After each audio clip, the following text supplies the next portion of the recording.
morning. Have you ever slept enough? Like you had a good night's sleep, but still you wake up with pains and aches and you have no idea why.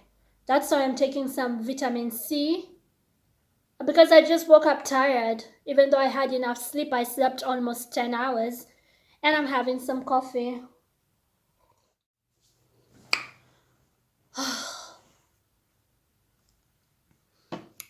There's a lot of, I'm so tired. Like, honestly, I'm from bed.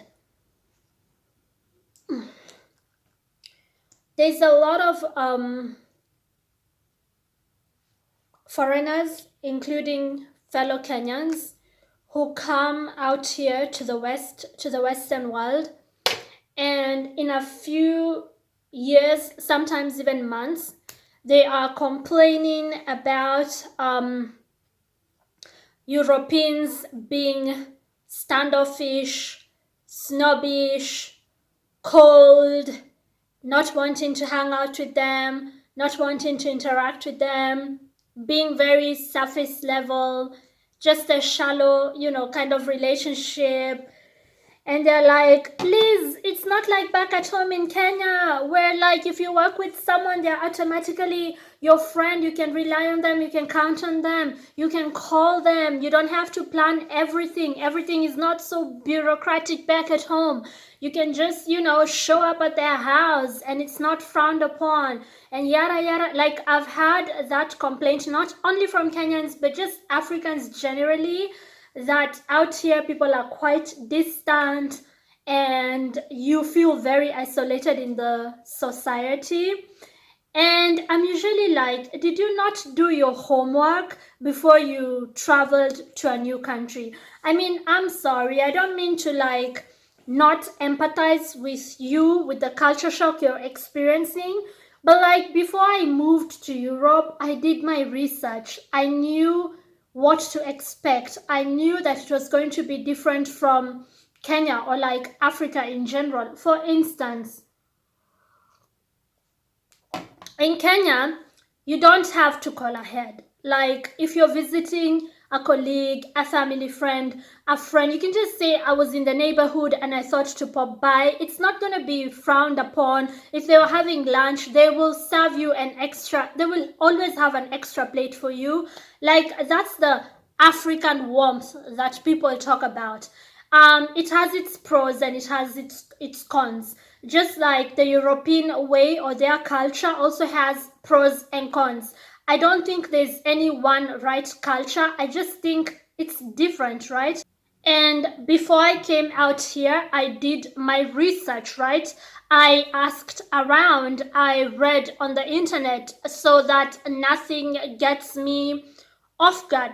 So, for instance, in Europe, they make a clear distinction between an accomplice, a colleague, a friend, a family. Like these things are clearly defined. So, just because someone is what they call in German a bekannt or Bekanntin, accomplice, somebody you know, it doesn't automatically make them your friend. You know how in Kenya we like to say, I know her. Europeans will look at you like you know her. Like they say, I know of her. If it's someone they've been seeing around the neighborhood or whatever, they have a very shallow interaction with people like hi as they walk their dog, but don't walk up to them and tell them your problems, right? It's not like in Kenya where you just tell your colleague your personal problems, like I'm broke, and they're like I can loan you some money, like very intimate things.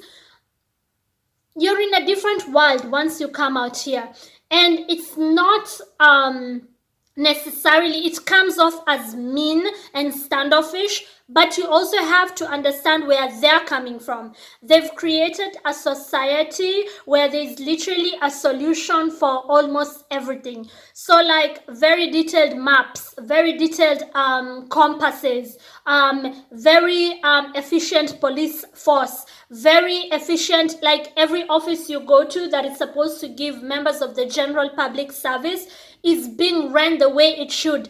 it should be ran. Very low levels of corruption. That's not to say there's no corruption out here. Everywhere in the world there's corruption. But once you're caught out here, like, the consequences are fast and precise. You will face consequences. So, like, because of that, they don't really need one another like we do. In Kenya, you just always need someone else, right? Because of the socio-economic issues that we have at home, or like on the African continent in general, we need one another. So I came to the conclusion that there's no right or wrong way. It's just a different way.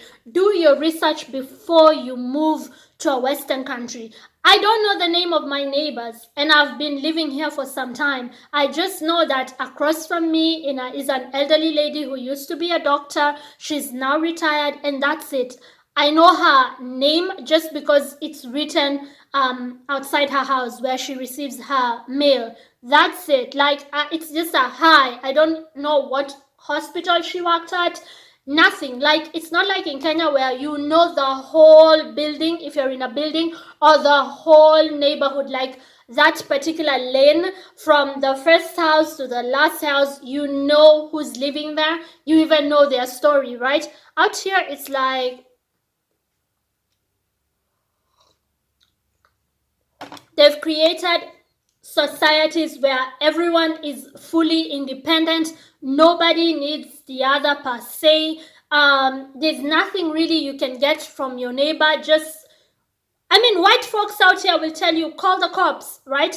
Buy them up, because they have all this customer support, efficient and effective customer support lines and public services that run the way they should. If you need to book a bus, a train, the customer support lines are just not jammed, and there's people working there, and everyone is paying high taxes. No one has time to fix your ish.